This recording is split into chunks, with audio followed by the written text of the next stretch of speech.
성경은 사람이 만든 이야기가 아닙니다. 하나님께서 직접 쓰신 구원의 역사입니다. 이 말씀을 듣는 동안 하나님의 은혜와 성령의 충만하심이 함께하길 바랍니다. 지금부터 말씀 속에 감춰진 하나님의 뜻을 마주합니다. 성도 여러분, 세례를 받던 날을 기억하십니까? 물속에 들어갔다가 올라오던 그 순간 무언가 새로워진 것 같았고, 이제부터는 정말 달라질 수 있을 것 같다는 마음이 가슴 가득 차올랐을 것입니다. 교회 성도들이 둘러서서 축하해 주었고, 찬송이 울려 퍼지는 가운데 젖은 옷을 입은 채 올라왔을 때 세상이 조금 다르게 보이는 것 같았던 그 감격을 아마 많은 분들이 간직하고 계실 것입니다.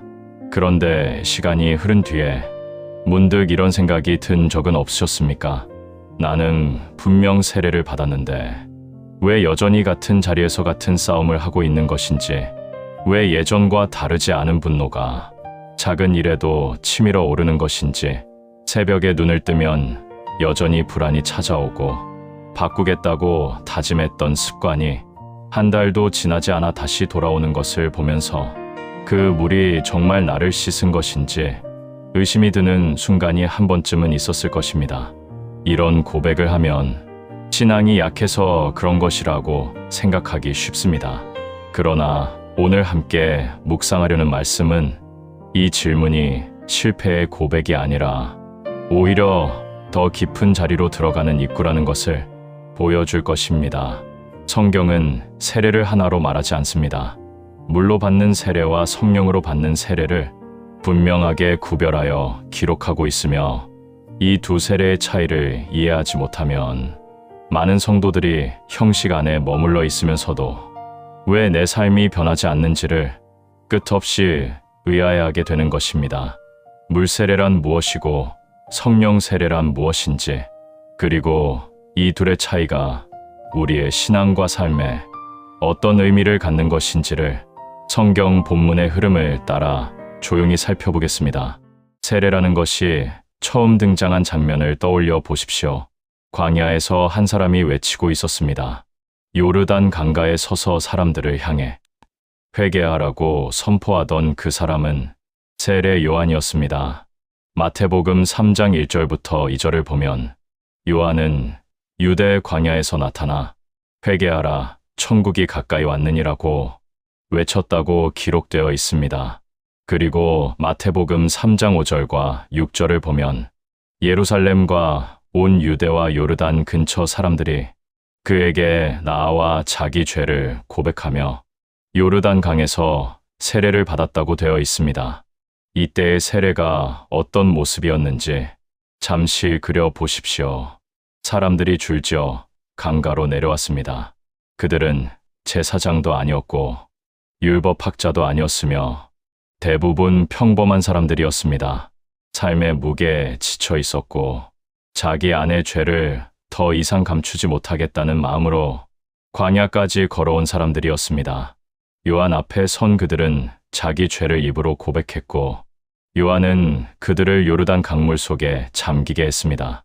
물 속에 들어갔다가 나오는 그 행위는 눈에 보이는 회개의 표현이었으며, 공동체 앞에서 나는 돌이키겠다고 선언하는 결단의 몸짓이었습니다.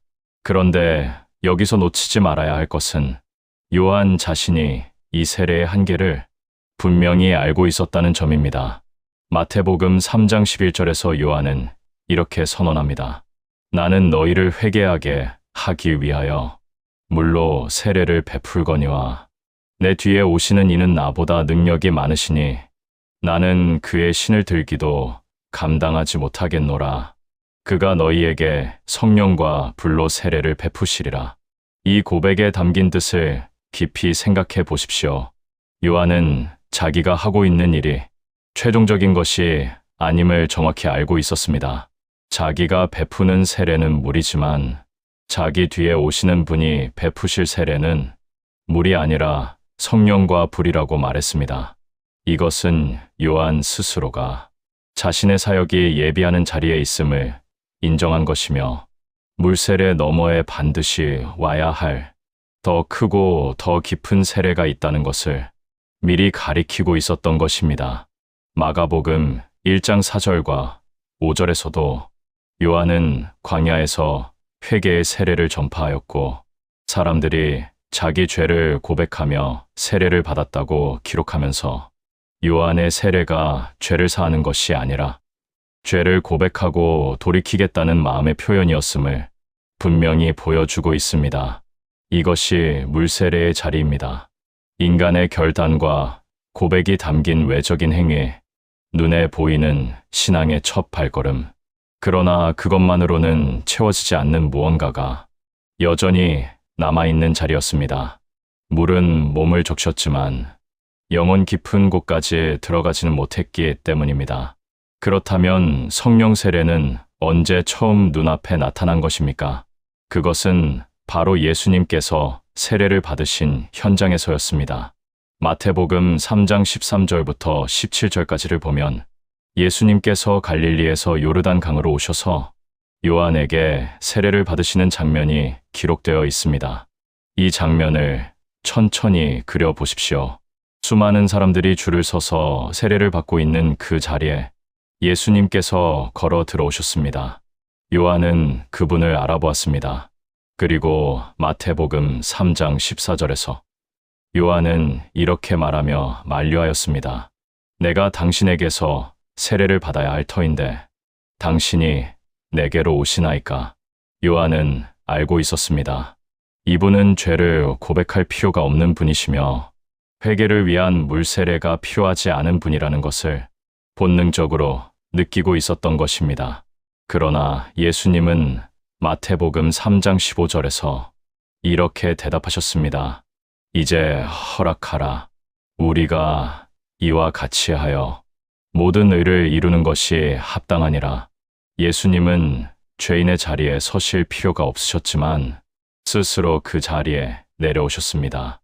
물속으로 들어가신 것은 우리와 같은 자리에 서시기 위함이었으며 하나님의 구원의 길을 여시는 순종의 첫 걸음이었습니다. 그리고 바로 그 순간 예수님이 물에서 올라오실 때 아무도 예상하지 못한 일이 일어났습니다. 마태복음 3장 16절과 17절은 이렇게 기록합니다. 예수께서 세례를 받으시고 곧 물에서 올라오실세 하늘이 열리고 하나님의 성령이 비둘기같이 내려 자기의 위에 임하심을 보시더니 하늘로부터 소리가 있어 말씀하시되 이는 내 사랑하는 아들이요 내 기뻐하는 자라 하시니라. 물에서 올라오시는 바로 그때 하늘이 열렸습니다. 닫혀있던 하늘이 갈라지듯 열리면서 성령이 비둘기 같은 형체로 내려오셨고 하나님 아버지의 음성이 하늘로부터 직접 들려왔습니다. 이 장면에서 두 세례의 차이가 눈에 보이는 형태로 선명하게 드러났습니다. 물 세례는 아래로 잠기는 것이었고 성령 세례는 위로부터 임하는 것이었습니다. 물 세례는 인간이 행하는 것이었으나 성령의 임하심은 하나님께서 직접 행하신 것이었습니다. 물 세례의 주체는 사람이었지만 성령 세례의 주체는 하나님이셨습니다. 그리고 한 가지 더 주목해야 할 것이 있습니다. 예수님의 공생의 사역은 물 세례를 받으신 후가 아니라 성령이 임하신 후에 비로소 시작되었다는 점입니다. 마태복음 4장 1절을 보면 그때 예수께서 성령에게 이끌려 마귀에게 시험을 받으러 광야로 가시다라고 기록되어 있습니다. 성령이 임하신 직후 예수님은 성령에 이끌려 광야로 나아가셨고 그곳에서 40일간의 시험을 이기신 후 비로소 본격적인 사역의 여정을 시작하셨습니다. 물은 준비의 자리였지만 성령이야말로 사역의 시작이요 능력이었던 것입니다. 물이 없었다면 순종이 표현되지 못했겠지만 성령이 없었다면 그 어떤 사역도 시작될 수 없었을 것입니다. 이제 조금 더 깊은 곳으로 들어가 보겠습니다. 물 세례와 성령 세례의 차이를 성경 전체의 흐름 속에서 바라보면 하나는 표지이고 다른 하나는 실체입니다. 물 세례는 내가 하나님 앞에 나아가겠다는 인간의 결단이 담긴 응답이었습니다. 내 죄를 인정하고 돌이키겠다고 고백하며 눈에 보이는 형태로 그 마음을 드러내는 행위, 그것이 물세례의 본질이었습니다. 비유하자면 이런 것입니다. 결혼식에서 신랑 신부가 반지를 교환합니다. 그 반지는 사랑의 표지이지만 반지 자체가 사랑은 아닙니다.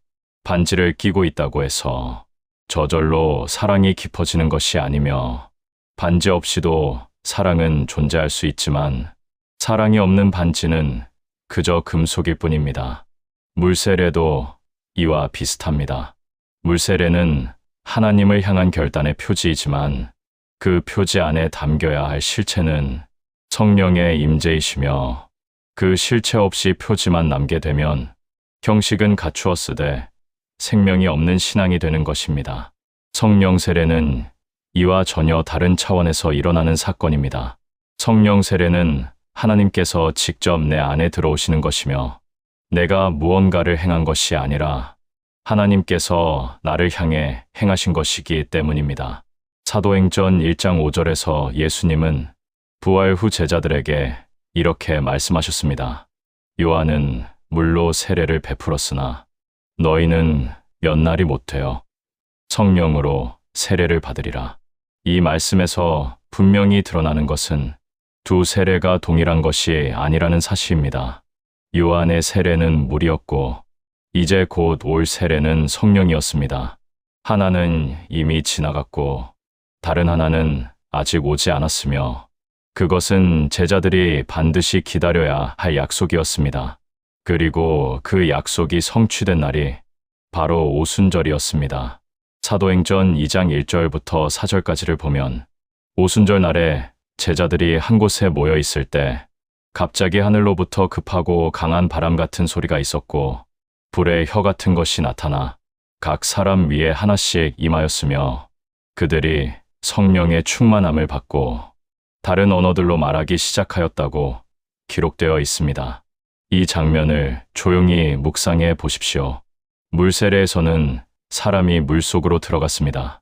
그러나 성령 세례에서는 하나님이 사람 안으로 들어오신 것입니다. 방향이 완전히 달랐습니다. 물세례는 인간이 주도하는 행위였지만 성령 세례는 하나님이 주도하시는 사건이었습니다. 바울은 이 세례의 의미를 로마서 6장 3절과 4절에서 이렇게 풀어놓았습니다. 무릇 그리스도 예수와 합하여 세례를 받은 우리는 그의 죽으심과 합하여 세례를 받은 것이 아니냐. 그러므로 우리가 그의 죽으심과 합하여 세례를 받음으로 그와 함께 장사되었나니, 이는 아버지의 영광으로 말미암아 그리스도를 죽은 자 가운데서 살리심과 같이 우리로 또한 새 생명 가운데서 행하게 하려 함이라. 바울이 말하는 세례란 단순히 물에 잠기는 의식이 아니었습니다. 그리스도와 함께 죽고 그리스도와 함께 다시 살아나는 생명의 사건이었던 것입니다. 옛사람이 물속에서 장사되고 새 사람이 물 위로 올라오는 것이며, 그 새 생명을 실제로 가능하게 하시는 분이 바로 성령이십니다. 고린도전서 12장 13절에서도 바울은 이렇게 기록합니다. 우리가 유대인이나 헬라인이나 종이나 자유인이나 다 한 성령으로 세례를 받아 한 몸이 되었고 또 다 한 성령을 마시게 하셨느니라. 성령 세례는 개인의 체험에 머무는 것이 아니라 그리스도의 한 몸 안으로 들어가게 하는 사건이며, 한 성령을 마시게 하셨다는 표현이 보여주듯 성령이 우리의 가장 깊은 안쪽까지 스며들어 오시는 것임을 알 수 있습니다. 물은 표지였고 성령은 그 표지 안에 담긴 실체였습니다. 표지 없이도 실체는 존재하지만 실체 없는 표지는 아무리 아름다워도 빈 그릇에 불과한 것입니다. 그런데 성경에는 물세례를 받았으면서도 성령을 받지 못한 사람들이 분명하게 기록되어 있습니다. 이 부분이 오늘 말씀에서 가장 깊이 묵상해야 할 자리입니다. 사도행전 8장 14절부터 17절까지를 보면 사마리아 사람들이 빌립이 전하는 복음을 듣고 예수 그리스도의 이름으로 세례를 받았다고 기록되어 있습니다. 사도행전 8장 12절에는 남녀가 다 세례를 받았다고 분명히 적혀 있으니 그들은 믿었고 고백했으며 물세례까지 받은 것입니다. 외적으로 보면 모든 절차가 완료된 것처럼 보였습니다. 복음을 들었고 믿었고 세례를 받았으니 이제 더 필요한 것이 무엇이겠습니까? 그런데 성경은 놀라운 사실을 전합니다. 사도행전 8장 15절과 16절을 보면 그들은 다만 주 예수의 이름으로 세례만 받을 뿐이요 아직 그들 중 아무에게도 성령이 내린 일이 없더라고 기록되어 있습니다. 이 구절을 다시 한번 천천히 읽어 보십시오. 세례를 받았습니다. 주 예수의 이름으로 받았습니다. 그러나 성령이 아직 아무에게도 내려오시지 않았다는 것입니다. 세례는 있었으나 성령은 없었습니다. 형식은 갖추어졌으나 능력은 임하지 않았습니다. 이것이 성경이 기록하고 있는 사실입니다. 그래서 예루살렘에 있던 사도들이 사마리아에서 일어난 일을 듣고 베드로와 요한을 보냈습니다. 사도행전 8장 17절을 보면 두 사도가 내려가서 사마리아 성도들에게 안수하며 기도하였을 때 비로소 성령이 그들에게 임하셨다고 기록되어 있습니다. 물세례와 성령 세례 사이에 시간적인 간격이 있었다는 것, 그리고 물세례를 받았다고 해서 성령이 자동으로 따라오는 것이 아니었다는 것을 이 본문은 분명하게 보여주고 있습니다. 더 놀라운 장면이 또 있습니다. 사도행전 19장 1절부터 6절까지를 보면 바울이 에베소에 도착했을 때 그곳에서 12명의 제자들을 만났습니다. 이들은 제자라 불리는 사람들이었습니다. 신앙생활을 하고 있었고 세례도 받은 사람들이었습니다. 그런데 바울이 그들에게 한 가지 질문을 던졌습니다. 사도행전 19장 2절에서 바울은 이렇게 물었습니다. 너희가 믿을 때에 성령을 받았느냐? 그들의 대답은 이러했습니다. 아니라 우리는 성령이 있는 줄도 듣지 못하였노라. 이 고백이 얼마나 충격적인지를 생각해 보십시오. 그들은 제자였습니다. 나름대로 믿음의 길을 걸어온 사람들이었습니다. 그런데 성령이 존재한다는 사실조차 알지 못하고 있었던 것입니다. 바울이 더 물어보았을 때 그들은 요한의 세례를 받았다고 답했습니다. 사도행전 19장 3절과 4절을 보면 바울은 요한의 세례가 회개의 세례이며 그 뒤에 오시는 예수를 믿으라는 것이었다고 설명한 후 주 예수의 이름으로 다시 세례를 베풀었습니다. 그리고 사도행전 19장 6절에서 바울이 그들에게 안수하였을 때 성령이 임하시며 방언도 하고 예언도 하였다고 기록되어 있습니다. 이 두 본문이 우리에게 묵직하게 다가오는 이유는 오늘날에도 이와 같은 자리에 있는 사람들이 결코 적지 않기 때문입니다. 교회에 출석하고 있으며 세례도 받았고 주일마다 예배에 참석하며 겉으로 보기에는 신앙의 모든 형식을 갖추고 있지만 정작 성령의 임재와 능력을 경험하지 못한 채 살아가는 것. 말씀을 읽어도 감동이 없고 기도해도 응답의 확신이 없으며 무언가 비어있는 듯한 느낌을 지울 수 없는 것. 그것이 혹시 물세례에서 멈춘 신앙의 모습이 아닌지를 조용히 돌아보게 됩니다. 그렇다면 성령 세례를 받은 사람에게는 어떤 변화가 나타나는 것입니까? 이 질문에 대한 성경의 답은 우리가 흔히 생각하는 것과 조금 다릅니다. 어떤 분들은 성령을 받았다는 증거가 방언이나 신비한 체험이라고 생각하기도 하며 또 어떤 분들은 특별한 은사를 받아야 성령이 임한 것이라고 여기기도 합니다.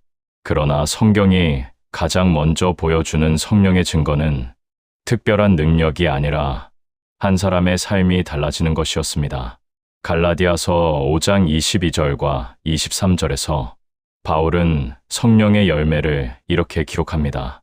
오직 성령의 열매는 사랑과 희락과 화평과 오래 참음과 자비와 양선과 충성과 온유와 절제니 이 같은 것을 금지할 법이 없느니라.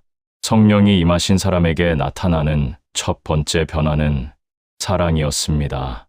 미워하던 사람을 용서하게 되는 것, 원망으로 가득했던 마음에 감사가 피어나기 시작하는 것, 남의 아픔에 무심하던 눈이 어느 순간부터 눈물을 흘리게 되는 것, 이것이 성령의 열매가 맺히기 시작하는 가장 첫 번째 징후입니다.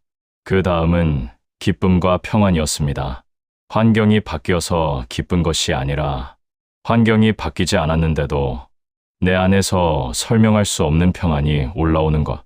이것은 인간의 감정으로 만들어 낼 수 없는 것이며 오직 성령의 임재 안에서만 가능한 것입니다.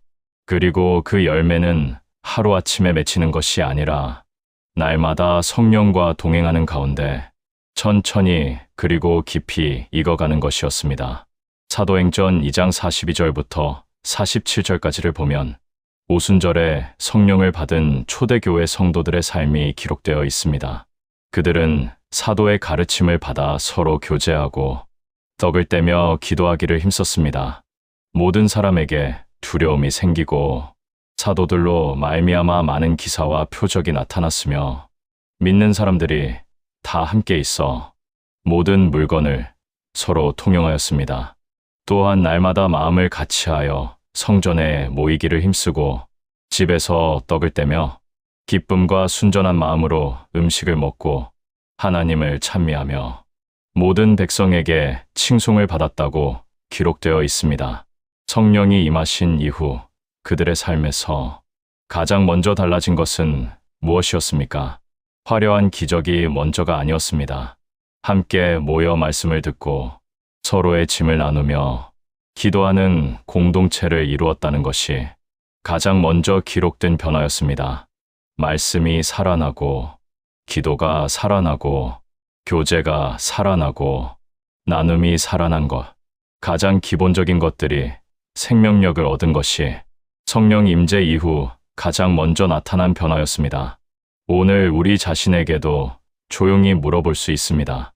나는 성령의 열매가 익어가고 있는 사람인지, 말씀 앞에 앉는 것이 기쁜 사람인지, 기도의 시간이 점점 깊어지고 있는 사람인지, 형제자매를 향한 마음에 따뜻함이 살아있는 사람인지를 돌아보는 것. 그것이 성령 세례의 참된 증거를 확인하는 길이기 때문입니다. 성령의 증거는 내가 무엇을 했느냐가 아니라 내 안에서 무엇이 자라나고 있느냐에 달려있는 것입니다. 능력이 아니라 열매가, 체험이 아니라 변화가 성령 임재의 가장 확실한 증거인 것입니다. 이 말씀을 묵상하면서 혹시 이런 마음이 드는 분이 계실 수 있습니다. 나는 아직 자격이 없는 것 같다.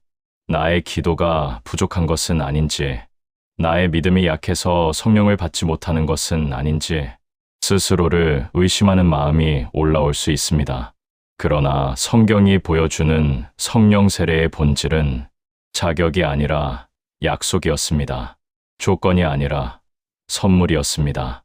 누가복음 24장 49절에서 부활하신 예수님은 제자들에게 이렇게 말씀하셨습니다. 볼지어다. 내가 내 아버지께서 약속하신 것을 너희에게 보내리니 너희는 위로부터 능력으로 입혀질 때까지 이 성에 머물라. 여기서 주목해야 할 단어는 약속입니다. 성령은 하나님 아버지께서 약속하신 것이며 예수님께서 직접 보내시겠다고 선언하신 선물입니다. 약속이라는 것은 무엇입니까? 약속은 받는 자의 자격에 달린 것이 아니라 주시는 분의 신실하심에 달린 것입니다. 아버지가 자녀에게 선물을 주겠다고 약속했을 때 그 선물은 자녀의 성적에 달린 것이 아니라 아버지의 마음에 달린 것인 것처럼 성령 세례는 인간의 노력으로 획득하는 것이 아니라 하나님의 은혜로 주어지는 것입니다. 사도행전 2장 38절과 39절에서 베드로는 오순절 설교를 마친 후 마음에 찔린 사람들에게 이렇게 선포합니다. 너희가 회개하여 각각 예수 그리스도의 이름으로 세례를 받고 죄 사함을 받으라.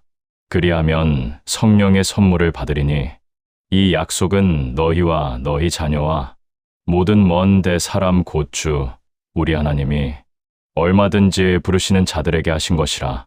이 약속은 그날 그 자리에 있던 3,000명에게만 해당되는 것이 아니었습니다. 너희와 너희 자녀와 모든 먼 데 사람 그리고 하나님이 부르시는 모든 이에게 주어진 약속이라고 분명히 선언하고 있습니다. 모든 먼 데 사람이라 하였으니 시간적으로 먼 오늘의 우리에게도 공간적으로 먼 이 땅에 있는 우리에게도 이 약속은 여전히 유효한 것입니다. 요한복음 14장 16절과 17절에서도 예수님은 이렇게 약속하셨습니다. 내가 아버지께 구하겠으니 그가 또 다른 보혜사를 너희에게 주사 영원토록 너희와 함께 있게 하시리니 그는 진리의 영이라. 성령은 잠시 왔다가 떠나시는 분이 아니라 영원토록 함께 하시는 분이며 예수님께서 아버지께 직접 구하여 보내시는 분입니다. 그리고 누가복음 11장 13절에서 예수님은 한 가지 비유를 마치신 후 아주 간결하면서도 분명한 말씀을 하셨습니다. 너희가 악할지라도 좋은 것을 자녀에게 줄 알거든. 하물며 너희 하늘 아버지께서 구하는 자에게 성령을 주시지 않겠느냐. 구하는 자에게 주신다고 하셨습니다. 자격을 갖춘 자가 아니라 구하는 자에게, 완벽함을 증명한 자가 아니라 사모하는 자에게 하늘 아버지께서 성령을 주시겠다고 예수님께서 친히 말씀하신 것입니다. 그러므로 성령 세례는 내가 이루어 내야 할 과제가 아니라 내가 받아들여야 할 선물이며 하나님께서 먼저 약속하시고 반드시 이루시는 은혜의 사건입니다. 성도 여러분, 오늘 우리는 물세례와 성령 세례의 차이를 성경 본문을 따라 함께 묵상하였습니다. 물세례는 내가 하나님 앞에 서겠다는 결단의 표현이었고, 성령 세례는 하나님께서 내 안에 오셔서 나를 새롭게 하시는 실체였습니다. 물세례는 인간의 응답이었고, 성령 세례는 하나님의 약속이었습니다. 마태복음 3장 11절에서 요한은 이렇게 선포하였습니다. 그가 너희에게 성령과 불로 세례를 베푸시리라. 물은 씻어줍니다. 그러나 불은 태워서 새롭게 합니다. 물은 겉에 묻은 것을 흘려보내 주지만 불은 속까지 들어가 더 이상 필요 없는 것을 태우고 완전히 다른 것으로 바꾸어 놓습니다. 오늘 이 말씀 앞에서 우리 각자가 스스로에게 물어볼 수 있습니다.